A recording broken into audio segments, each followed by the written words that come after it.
आगे क्या कह रहे हैं परमात्मा? हिसार जेल में बैठकर सतगुरु रामपाल जी ने विशेष संदेश के माध्यम से यह शब्द गाया है। और क्या कह रहे हैं? गुरु समान नहीं दाता रे जग में, गुरु समान नहीं दाता, गुरु समान नहीं दाता रे जग में, गुरु समान नहीं दाता। किनके लिए? जिन्होंने गुरु को दाता मान लिया। गुरु को पूर्ण ब्रह्म कर जाने और भाव कबू नहीं आने। ये शब्द केवल सत्सेवकों के लिए है। आश्रम से जुड़े भाई बहन इसको गाएंगे, कोई लाभ नहीं, कोई फायदा नहीं, क्योंकि तुम अपने गुरु को दाता मानते नहीं। तुम तो दाता मानते हो दाढ़ी मूंछ वाली कबीर की मुर्दा फोटो को। तभी तो आने वाले समय में तुम उनका कबीर प्रकट दिवस मनाने जा रहे हो। अरे सतगुरु तो मनवाएगा। ये मत कहो कि भाई हमारे गुरुजी कह रहे हैं कि 3 दिन का समागम है कबीर प्रकट दिवस पे। अरे गुरु क्या करेगा? जब कोई गुरु को कबीर नहीं मानेगा तब तक गुरु तो उस नकली कबीर का प्रकट दिवस मनवाएगा भाई। तो इस शब्द को गाने के वास्तव में अधिकारी साध संगति से जुड़े सत्सेवक भाई बहन हैं, क्योंकि हम अपने गुरु को वास्तव में दाता मानते हैं, परमेश्वर मानते हैं। हम उस दाढ़ी मूंछ वाली कबीर की फोटो को परमात्मा नहीं मानते। हम तो अपने घर पे भी नहीं रखते, क्योंकि हम पतिव्रता पद पर हैं और पतिव्रता पद पर रहकर ही हम परमेश्वर को प्राप्त कर सकते हैं। तो क्या कहा? गुरु समान नहीं दाता रे जग में, गुरु समान नहीं दाता। वस्तु अगोचर दई सतगुरु ने भली बताई बाता, वस्तु अगोचर दई सतगुरु ने भली बताई बाता। अब ये वस्तु अगोचर क्या है भाई और बहनों? ये है शब्द। वस्तु अगोचर भक्ति मार्ग की सर्वश्रेष्ठ वस्तु शब्द, सार शब्द। ये सार शब्द सतगुरु रामपाल जी ने अपने सत्सेवक बच्चों को दे रखा है, सबको दे रखा है। जो जो सात संगति से जुड़कर सात संगति की प्रत्येक भक्ति मर्यादाओं में रहकर भक्ति कर रहे हैं, उन सबको सार शब्द प्राप्त है, वस्तु अगोचर प्राप्त है। क्योंकि उस अगोचर वस्तु यानी सार शब्द को प्राप्त किए बिना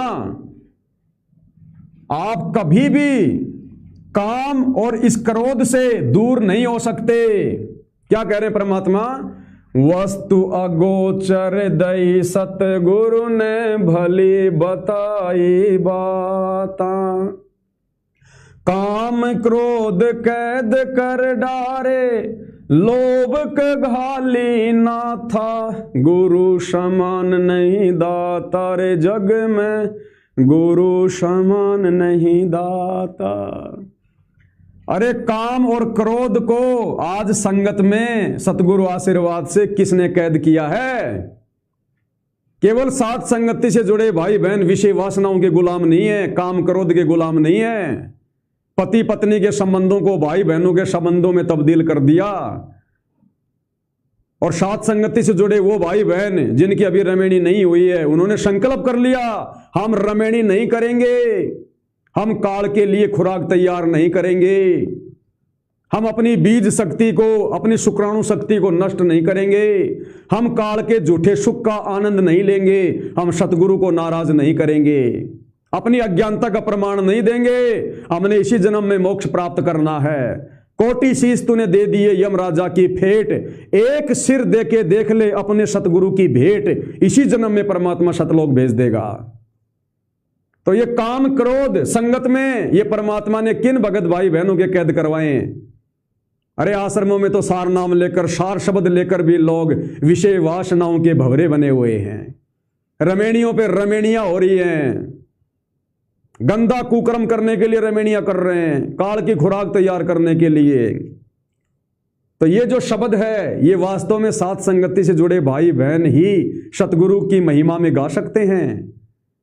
जो भाई बहन अभी भी अपने गुरु को परमेश्वर नहीं मानते, और आश्रमों से जुड़े कोई भी भाई बहन गुरु को वास्तव में परमेश्वर नहीं मानता, तो सबसे पहले क्या कहा है? गुरु समान नहीं दाता रे जग में।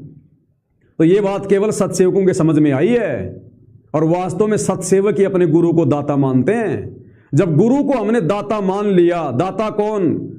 कबीर देव, फिर नकली कबीर की क्या आवश्यकता?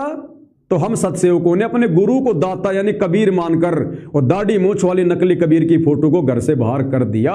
तो वास्तव में गुरु को परमात्मा दाता सत्सेवकों ने माना, और जब गुरु को दाता मान लिया उसके बाद वस्तु अगोचर दई सतगुरु ने, उसके बाद वो सतगुरु वो अगोचर वस्तु वो शब्द देगा, यानी अपनी पहचान करवाएगा कि बेटा मैं ही हूं जो भी कुछ हूं। जो शब्द ना लिखने में आता, ना देखने में आता, ना पढ़ने में आता, ना खाने में आता, ना पीने में आता, वो शब्द है सतगुरु रामपाल जी। हम हैं शब्द, शब्द हम माही, और हमसे भिन्न और कछु नाही। शब्द निवास आकाशवाणी यो सतगुरु का रूप है। तो सतगुरु ने हमें अपनी पहचान करवा दी, इसको कहते हैं दिव्य दृष्टि ज्ञान योग खोलना। अरे बाकी लाखों की संगत अपने गुरु में परमात्मा क्यों नहीं देख रही? दाढ़ी मूंछ वाले उस कबीर के नकली फोटो को परमात्मा मान के क्यों पूज रही है? क्योंकि अभी उनको दिव्य दृष्टि प्राप्त नहीं, उनका ज्ञान योग नहीं खुला, उनको अगोचर वस्तु सार शब्द की प्राप्ति नहीं हुई। सार शब्द कोई जपने का नहीं है, विशेष संदेश सुन लिया करो। विशेष संदेश में हिसार जेल से गुरुदेव ने कह दिया कि चौथी बार में हम कोई दीक्षा नहीं देते, सार शब्द कोई जपने का मंत्र नहीं है। और तुम क्या जप रहे हो? ओम सोहम सत्य कबीरा, ओम सोहम सत्य कबीरा। असली सार शब्द तो गुरुदेव ने सत्सेवकों को दे दिया।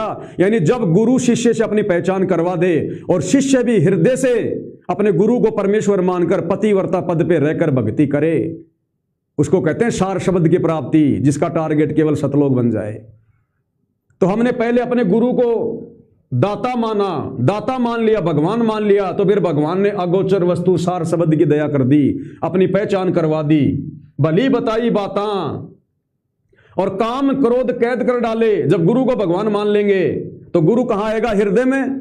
और जब गुरु हृदय में बैठ जाएगा तो फिर क्या होगा? काम क्रोध को वहां से भागना पड़ेगा। काम क्रोध की छुट्टी काल के लिए कोई जगह नहीं। तो काम क्रोध कैद कर डाले,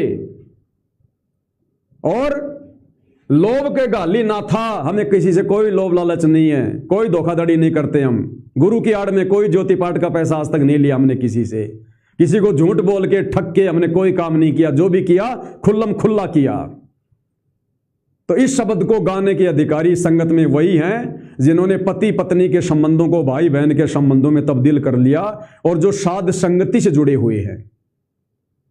साध संगति से जुड़े बिना आप हृदय से इन विकारों से छुटकारा प्राप्त नहीं कर सकते। जबरदस्ती करके 2 महीने दूर रह लोगे, 3 महीने दूर रह लोगे, काल फिर झटका मारेगा, दाव मारेगा। साध संगति से जुड़कर, क्योंकि साध संगति सतगुरु का यथार्थ मिशन है। जो आशीर्वाद आपको साध संगति से जुड़कर भक्ति करने में मिलेगा वो आपको कहीं और नहीं मिलेगा। ध्यान रख लेना इस बात का। तो आश्रम से जुड़े भाई बहन तो ये शब्द गाने के भी अधिकारी नहीं है, क्योंकि ना तो उन्होंने गुरु को दाता माना है, ना उनको अभी तक वो सार शब्द वो अगोचर वस्तु प्राप्त हुई है, और ना अभी उनके काम और क्रोध जो है ये कैद हुए हैं। तो ये शब्द गाने के अधिकारी केवल साध संगति से जुड़े भाई बहन। हाँ, आप लोग भी यदि हमारी तरह इसी प्रकार से परमेश्वर की दया के पात्र हो जाओगे तो आप भी शब्द को गाने के अधिकारी हो जाओगे।